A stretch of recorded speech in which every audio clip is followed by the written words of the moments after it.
Hi friends, मैं CA परिचित भारद्वाज आप सबका बैंक ऑडिट सीरीज में स्वागत करता हूं। जनरली बैंक ब्रांच ऑडिट में अगर हमने एमओसी वर्ड सुना तो काफ़ी बार bank manager is very resistant और very against us to give us the MOC, और most of the times on the other side of the coin most of the auditors are also confused how to give the MOC, what are the effects of the MOC.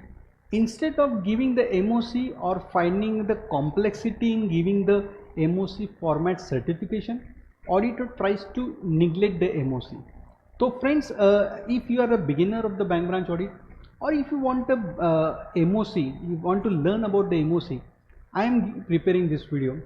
In my audit booklet, I have covered the chapter number 8, where I have given certain basic instruction for the MOC. Now friends, what is exactly the MOC? First of all, we will understand the system of MOC. In bank branch, if any financial closure is done, meaning that as on 31st March, if the financial closure is done by the bank cannot change any financial information or non-financial information in the system. Now, what is the remedy available to it? If anything has to be changed in the financial statement, then it has to be done through MOC only.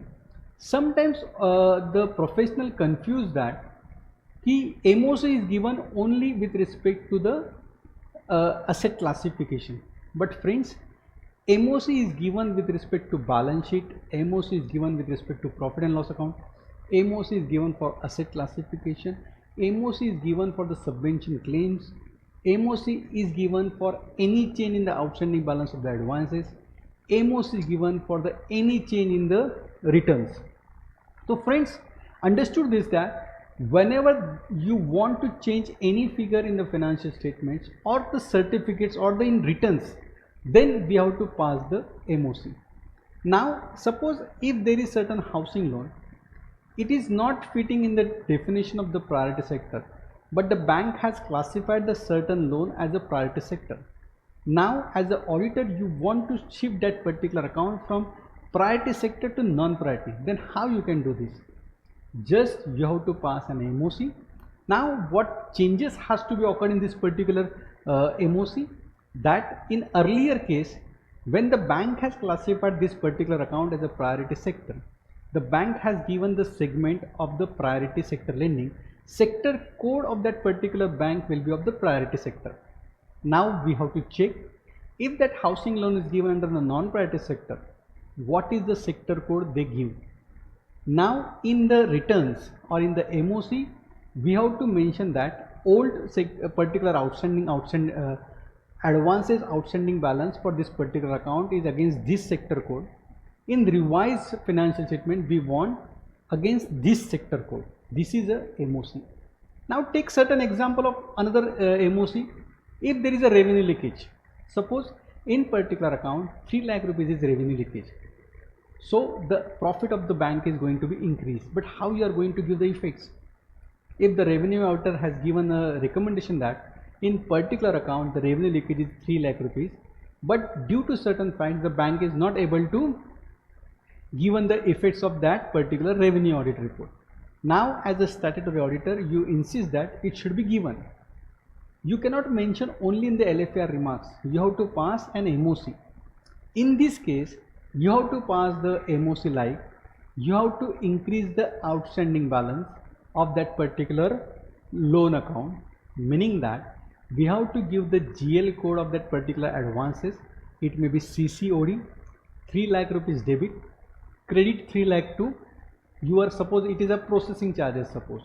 So processing charges का जो account GL account होगा उसको हमको create करना है. तो first of all we should understand MOC most of the times is having the double effect. कोई भी financial statement में अगर change करना है हमको तो उसका contra effect tally होना चाहिए. एडवांसेस भी बढ़ने वाले हैं और आपकी इनकम भी बढ़ने वाली है. तो फ्रेंड्स मैंने यहाँ पे दिया है व्हाट इज MOC, आपको बताया. MOC किस तरह से हो सकता है वो बताया. Asset classification downgrading to upgrading वो भी हो सकता है. कोई भी प्रोविजन करना है आपको, कोई भी सिक्योरिटी वैल्यू कम करना है तो भी आपको MOC पास करना पड़ेगा. मीनिंग दैट अगर एक आधा डाउटफुल अकाउंट है उसमें सिक्योरिटी वैल्यू बताया है, सपोज 1 लाख रुपए का लोन है और 1 लाख रुपए की सिक्योरिटी वैल्यू बताइए, but as per auditor observation security value is 0. Now in this particular there is no financial change but non financial factor is changing.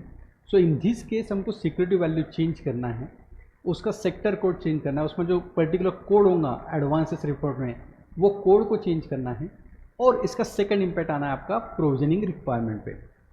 So generally categorise मैंने बताई है, asset classification, provision requirement, change in the security value और interest applications, reversal of the interest, risk weightage calculations.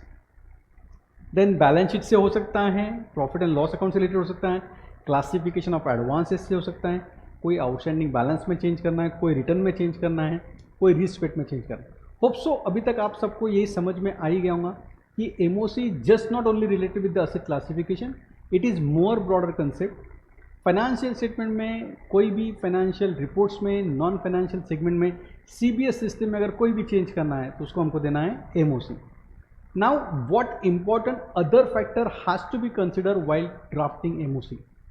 First one, materiality threshold limits. Generally कुछ income criterias के लिए, कुछ particular guideline intern accounts के लिए एक थ्रेशोल्ड लिमिट दी होती है, तो उसके नीचे अगर कोई इम्पैक्ट हो रहा है तो उसको आपको एमओसी पास करने की ज़रूरत नहीं है. तो अपने बैंक के हिसाब से थ्रेशोल्ड लिमिट आपको चेक करना है. For example in certain bank threshold limit is 50,000 rupees. अगर कोई इंटर अकाउंट्स में, जैसे फॉर एग्जांपल रेंट का प्रोविजन है 50,000 रुपीज़ से कम है, सपोज 40,000 रुपीज़ है, 40,000 रुपया रेंट का प्रोविजन बैंक ने करना चाहिए था मार्च का, पर नहीं किया है. Now as per you accounting will be rent account debit to rent payable और landlord account, but amount is 40,000 rupees. But the bank has given the guideline that below 50,000 we do not have to pass the MOC. So this is called as a threshold limit. But again, understood the one word, threshold limit is not applicable for subvention claim, not applicable for asset classification norms. Meaning that rent का 40,000 था, हमने वो छोड़ना है, but कोई particular एक advances account का asset classification change हो रहा है और अकाउंट का लिमिट है 40,000 रुपीज़, तो हमको एमओसी पास करना है. Compulsory MOC reporting without threshold limits. Then MOC format समझना है. सबसे पहले बैंक के जो एमओसी फॉर्मेट होता है वो हमको समझना है कितने टाइप के हैं. जनरली असेट क्लासिफिकेशन के लिए होते हैं, बैलेंस शीट के लिए होते हैं, पीएनएल के लिए होते हैं. देन हमारा जो एमओसी का फॉर्मेट है वो भी हमको समझना है. कुछ एमओसी मैनुअल सेगमेंट में पास होते हैं, तो आपकी जो बैंक है उसमें चेक करना है कि कोई एमओसी मैनुअल है या 100% आपको सीबीएस सिस्टम में एमओसी पंच करना है. Then authority of signing MOC. Generally MOC हमको देना है ब्रांच लेवल पे, उसके इफेक्ट हमको सीबीएस सिस्टम में अपडेट करना है. बट कुछ बैंकों का सिस्टम है कि पर्टिकुलर लेवल का अगर एमओसी पास करना है तो ब्रांच मैनेजर को अथॉरिटी है, उसके ऊपर अमाउंट का अगर एमओसी पास करना है तो रीजनल ऑफिस को, उसके ऊपर का अमाउंट पास करना है तो सर्कल ऑफिस को या फिर एचओ को. इस तरह के कुछ एमओसी अगर पासिंग के रूल्स है तो वो आपको चेक करना है. That are not applicable as a auditor for us, that is there independent policy, but that we have to comply with. Then कुछ एमओसी होते हैं जो सेंट्रल लेवल पर पास होते हैं. तो इस तरह से हमको सबसे पहले बैंक का क्लोजिंग गाइडलाइन चेक करना है कि ये पर्टिकुलर पॉइंट्स के लिए क्या क्लोजिंग गाइडलाइन है. Then concept of materiality for threshold for MOC. जैसे मैंने आपको पहले ही बताया कि कुछ के लिए थ्रेशोल्ड लिमिट एप्लीकेबल होंगी, कुछ क्राइटेरिया के लिए थ्रेशोल्ड लिमिट एप्लीकेबल नहीं होंगी. तो first one is subvention claim, third one is adjustment related to advances like classification of advances, no limit will be applicable, even there is a 1 rupee change that you have to give it. Then understanding the MOC format. Most of the times auditor में यही confusion होता है कि MOC के format नहीं पता है. तो दोस्तों यहाँ पे मैं बताऊंगा कि we are a chartered accountant, MOC format is given by the bank, but बस first we have to understand the basic of the accounting, meaning that कि उसका इफेक्ट क्या होने वाला है ये हमको सबसे पहले पता होना चाहिए. तो first we should be confident with what effect we want to give, meaning that अगर अनरियलाइज इंटरेस्ट रिवर्सल करना है तो इसका इम्पैक्ट क्या होने वाला है, अकाउंटिंग क्या होने वाली वो हमको समझना जरूरी. इंटरेस्ट ऑलरेडी अकाउंट को डेबिट डाल दिया है, हमको उसको रिवर्स करना है. मीनिंग दैट वहाँ से कम करना है और जो इंटरेस्ट रिकग्नाइज किया P&L को उसको रिवर्स करना है। इन शॉर्ट प्रॉफिट कम होने वाला है और जो अकाउंट को डेबिट डाला है वहाँ से निकल के वो कॉन्ट्रा में जाने वाला है because it is unrealised interest. तो first you should be very much clear about what is the accounting effect of any MOC. Revenue charges debit करना है, रेवेन्यू चार्जेस रिकवर नहीं हुए हैं, प्रोसेसिंग चार्जेस डेबिट करे नहीं हैं, तो एडवांसेस अकाउंट में बढ़ने वाला है, इनकम साइड में क्रेडिट होने वाला है। Then we have to find out which GL code it is affecting. Asset classification change हो रहा है, तो पहले असेट क्लासिफिकेशन क्या था और अभी क्या करना है आपको। पहले स्टैंडर्ड था, अभी सब स्टैंडर्ड करना है या डाउटफुल करना है। देन सिक्योरिटी वैल्यू पहले क्या थी, अभी क्या थी। इन शॉर्ट ओवरऑल अगर समरी में बताऊँ तो what is the pre position of that account that we should know, and then we should know what should be the post position after MOC. Understand what we want to give the effects. Thereafter find out format of the MOC of the bank. Generally अगर आप MOC format के हिसाब से अगर accounting effect देने गए तो कभी आपके इफेक्ट टैली नहीं होंगे। So first of all we should understand what effect we want to give it, then fit into that particular format. So मैंने बताया कि यहाँ पे कौन कौन से फॉर्मेट है। हर बैंक के MOC फॉर्मेट अलग अलग कैटेगरी में हो सकते हैं। मैंने एक बैंक का गाइडलाइन लिया है, उसके हिसाब से ये बताया हुआ है। जनरली ऐसा भी हो सकता है कि कुछ कुछ इफेक्ट ऑटोमेटिकली होने वाले हैं।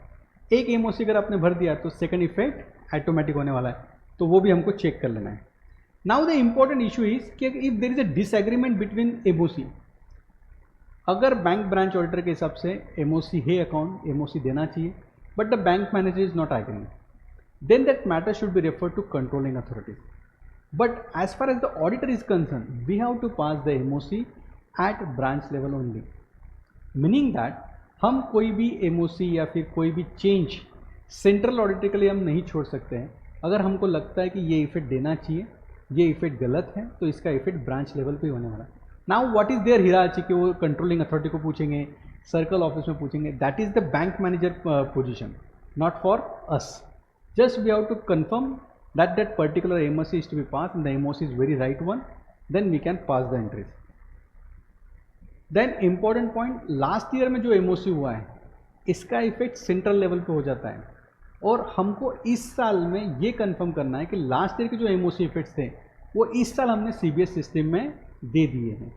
तो फ्रेंड्स ये एक चीज़ आपको याद रखना है कि अगर हम इस साल का ऑडिट कर रहे हैं तो हमको ये चेक करना ज़रूरी है कि लास्ट ईयर के कोई अगर MOC है तो उसका इफेक्ट अपने CBS सिस्टम में इस साल में दिया है। इसी से रिलेवेंट एक सर्टिफिकेट भी हमको देना है, तो ऐसा ना हो जाए कि सर्टिफिकेट में हमने बोल दिया है कि MOC हमने सब बराबर चेक कर लिया है बट एक्चुअल इफेक्ट सिस्टम में नहीं हुए हैं। Then what precaution we should consider, first one accuracy in the report. We should understand what is the accurate classification, whether we are right और wrong, how effect we are giving in the system. Second one, ensure proper classification. Standard है, अगर आपके हिसाब से account doubtful में जा रहा है तो डाउटफुल मेंशन करिए। Then actual date of NPA, कहीं पे भी अपन ईयर एंड पे ऑडिट करने जा रहे हैं तो ईयर एंड की डेट NPA नहीं डालना है, एक्चुअल डेट ऑफ NPA डालना है। देन मैंने मटेरियल लिमिट के लिए बताया आपको कि कुछ कुछ जगह पे लिमिट दिया है। लिमिट कौन से चीज़ के लिए दी है वो समझना है, हर चीज़ के लिए वो लिमिट एप्लीकेबल नहीं होती है। देन कुछ इन हाउस अगर एडजस्टमेंट है तो उसके इफेक्ट सेंट्रल लेवल पे दिए जाते हैं, उसके हमको ब्रांच लेवल पे नहीं देना है। नाउ इम्पॉर्टेंट पॉइंट इज कि अगर असेट क्लासिफिकेशन का MOC है तो कुछ इंपॉर्टेंट पॉइंट ये मैंने NPA के सीरीज में कंसिस्टेंटली बताए हुए। First one, exact date of NPA, वो आपको फाइंड आउट करना। Second one, classification as per bank और आपका क्लासिफिकेशन क्या है। Then security value as per bank क्या है, security value as per auditor क्या है। देन अनरियलाइज इंटरेस्ट है तो उसका रिवर्सल कितना होने वाला है। देन सेक्टर कोड अगर चेंज करना है तो वो आपको मेंशन करना है। Then balance outstanding before MOC कितना होने वाला है, आफ्टर MOC कितना होने वाला है वो। इन शॉर्ट मैंने जैसे आपको स्टार्ट से एंड तक बताया कि कोई भी अगर आपको MOC पास करना है तो आपको ये देखना है कि बिफोर MOC उस अकाउंट का पोजीशन क्या है, CBS account number, account name, outstanding balance, उसका कैटेगरी क्या है, सेक्टर कोड क्या है, सिक्योरिटी वैल्यू क्या है, सब कुछ आपको मेंशन करना है। देन पोस्ट MOC आपके हिसाब से क्या इफेक्ट होना चाहिए था वो लिख लीजिए। Then pass the effect as a MOC। तो फ्रेंड्स यहाँ पे मैंने कोशिश करी आपको थोड़ा बेसिक एमओसी के बारे में बताने के लिए, बट ऑन द साइड जब आप बैंक ब्रांच ऑडिट करते हो तो आपको यही ध्यान रखना है कि एमओसी देते वक्त सबसे पहले अपने इफेक्ट्स क्लियर कर लीजिए, कौन से अकाउंट्स में क्या डेबिट करना है, कौन से अकाउंट में क्या क्रेडिट करना है, एग्जैक्टली क्या इफेक्ट होने वाला है, और उसके हिसाब से आपको एमओसी के फॉर्मेट से फिल करना है। So friends, thank you so much for watching this particular video about MOC. इसी तरह से मेरे ऑडिट हैंडबुक में मैंने डिफरेंट चैप्टर्स में अलग अलग पॉइंट्स कवर करे हैं, जहां आप ये बुकलेट लेके एक प्रैक्टिकल अप्रोच कर सकते हो बैंक ब्रांच ऑडिट को। Friends, thank you so much for watching this video. Thank you so much.